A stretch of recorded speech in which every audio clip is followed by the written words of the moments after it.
All right. Hey, guys, it's Ted Bogert. Welcome back to the TED Show. I'm super excited to have this amazing lady on the show. This is Katrina Scarborough. She is the Osceola County Property Appraiser. She's got a lot of titles. We're going to learn a word that I didn't know.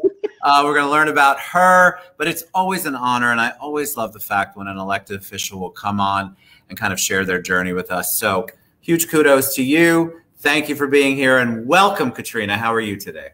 I'm good. Thank you very much for having me. I'm pretty excited to be here today. I'm excited. You were on time. Like, I didn't have to mess with any of that stuff. So kudos to Kevin, who we'll bring on a little later, and of course, Rachel, who helped set up. Before we went live, I was telling you how much the audience loves origin stories. So they want to know what you thought about doing, what you did prior to becoming the Osceola County Property Appraiser. So I actually started in the office when I was 16 years old, still in high school. I was a teenage mom and I needed a job. So they actually were hiring. So I would go to school in the morning and I would go to work in the afternoon. I started at the front counter answering the phones, taking homestead applications. When I graduated from high school, I went to work for full time because obviously I had a child, and I have just worked my way up. I've been in the office for more than 30 years. Wow. Yes. So I did leave the office back in 2004, I think it was 2005, the end of 2004, and went to work for the tax collector's office for about a year and a half. The previous property appraiser, unfortunately got removed from office for doing some things that he shouldn't have. And so the governor appointed Atlee Mercer as the property appraiser back in 2006. And then Atlee brought me in as the chief of staff to help run the office, because at that time I had had more than 20 years in the office working. Wow. I've worked in every department except for out in the field. I did do a little bit of field work. I shouldn't say that. Tangible is really the department I never physically worked in. And then once it was time to run for office, I ran in 2008, and I've been property appraiser ever since. So my whole entire adult life has pretty much been here, other than a year and a half at the tax collector's office. So it's fascinating, because it's one thing to me to work in a government office. It's another thing to actually run for office. So that's a big leap. People don't realize, just because you've been in that office for 20 years, taking that next step, it's not just a baby step, it's a giant step to be the property appraiser. What was the decision-making process like that for you? So when the property appraiser, the previous property appraiser, was removed from office, I was working for Patsy Hefner, and she knew the knowledge that I had for the office. So she encouraged me to try to get appointed. With her backing, I did work on trying to get appointed, but the governor wanted someone who had not been associated with the office.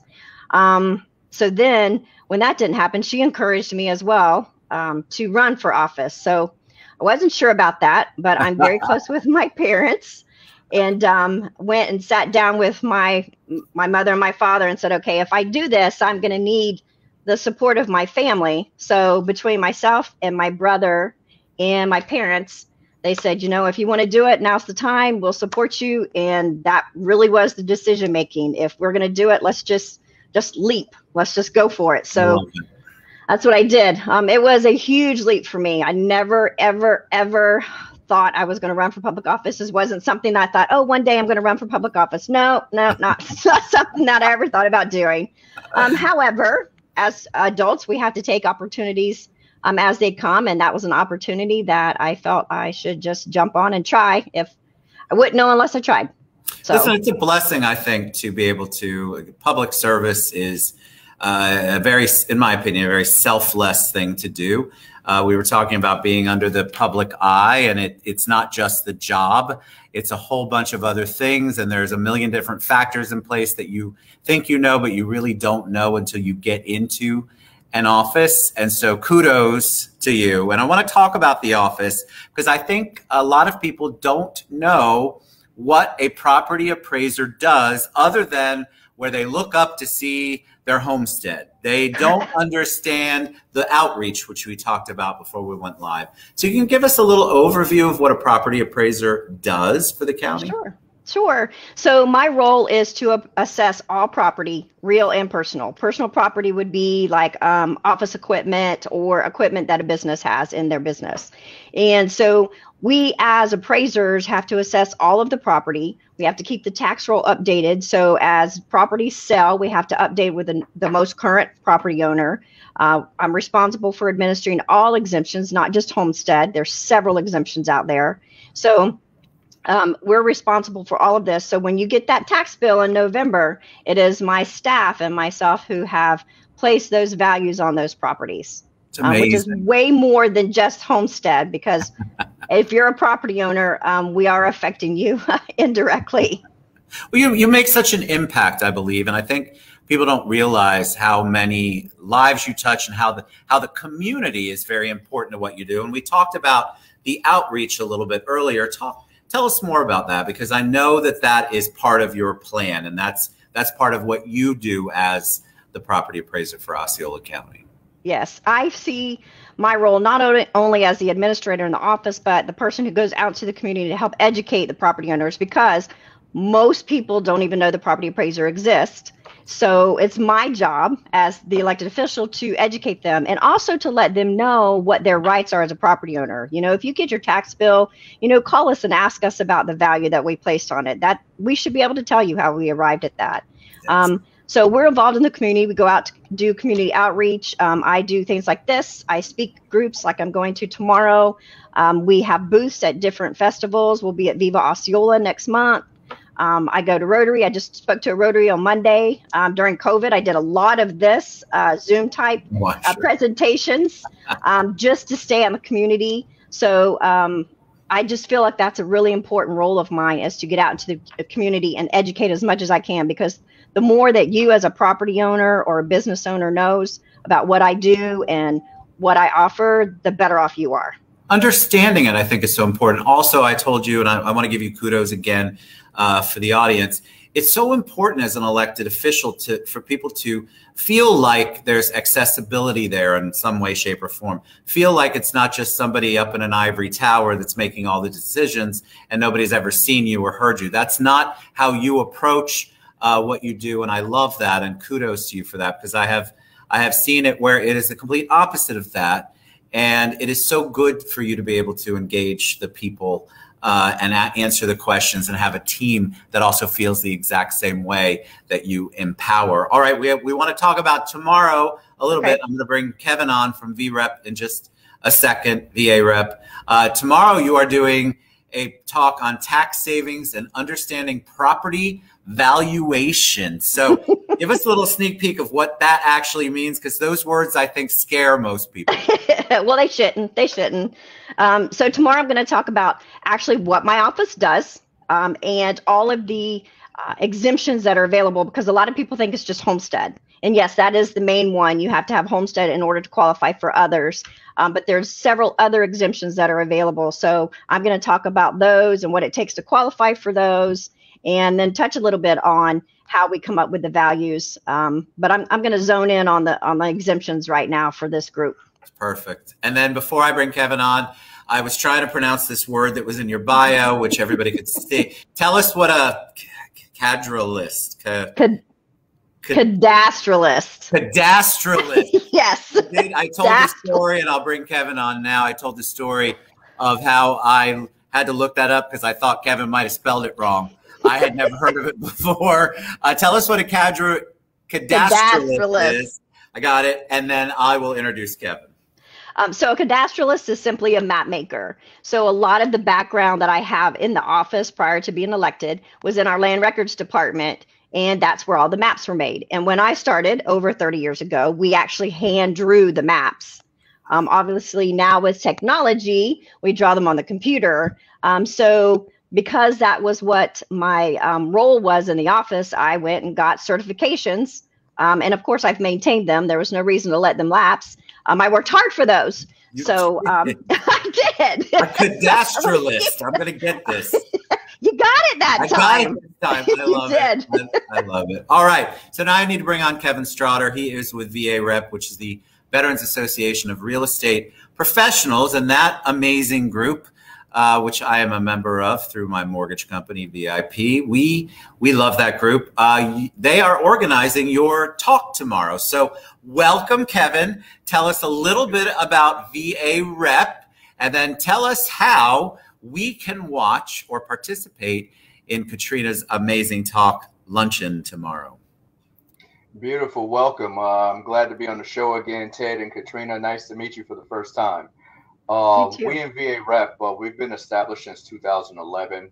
I'm going to look back on my screen here because I don't have all that stuff memorized here, but we were established in 2011 in the USA Home Ownership Foundations, the Veterans Association of Real Estate Professionals, and we're a 501(c)(3) organization, nonprofit, HUD-approved housing counseling organization dedicated to increasing sustainable home ownership, financial literacy, and education. And we also counsel and for retired and veterans and even active duty, give them the understanding of their rights with the VA when it comes to buying a loan. So important.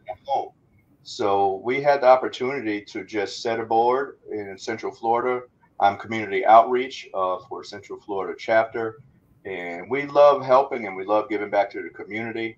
And there's a story Ted knows. 2018, I was blessed to help a disabled Marine veteran with a mortgage-free home. So we're all about the community, veterans. And Katrina, we're glad to have you tomorrow and on board. Yes, give us the details. How can we tune in? How can we participate? How can people actually enjoy and learn from Katrina when she speaks tomorrow? Absolutely. If you go out to Eventbrite and you could just Google VA Rep Lunch and Learn, you have the events that come up, and we'll be there tomorrow. And you can just click on the link and register, and you'll come right to my computer. And then you could either have a choice, virtual or live. If you come live, it's $7. I'm sorry, if you come there, it's $7, and you'll be entitled to lunch. And you can also click on virtual so that we know you want to watch it virtual as well. So we'll know how to accommodate the lunches versus virtual. And it'll definitely be good and entertaining. And I'm always about learning. And Katrina, I scour the site. I'm a realtor too as well. So it's important to understand what's going on in the community, what the numbers are, tax evaluation, what can I do to better my home, to enhancements, for enhancements. So it's definitely a pleasure. And again, I'm a member of VA Rep Veteran Association Real Estate Professionals. And the website is www.varep.net. And we have chapters all over the country, and you can click on chapters in Central Florida, and then you'll see the members there, and you'll see a picture of all of us, and it tells you about who we are, what we do, and why we do what we do. You believe in that. It's exciting, and I'm excited. Thank you, Kevin, for organizing. Katrina, I'm so excited to have you on the show. I think it's, again, amazing. Cadastralist. Great. You got it right. Yay! Listen, I'm practicing that, and I'm going to be able to say it tomorrow, too. I really do appreciate what you do for Osceola County, and I do appreciate you sharing.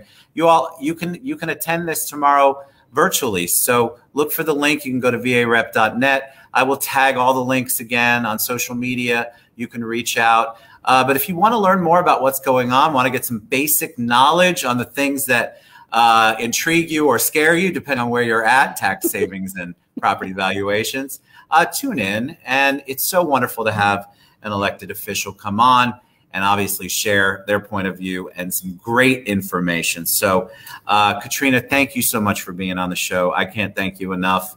I will see you in one way, shape, or form tomorrow. And I just want to give you a big shout out again for coming on and taking time to share with us. Thank you. Well, thank you so much for having me. I appreciate the opportunity. All right. Thanks to you, Kevin, and of course, Rachel, who's in the background somewhere. Thank you, guys. Again, varep.net, property-appraiser.org, but everything's on social media. Reach out to us. Get involved. If you want to learn more, it's a great way to do it. All right, guys. We'll see you soon. Thank you again, Katrina. I appreciate it.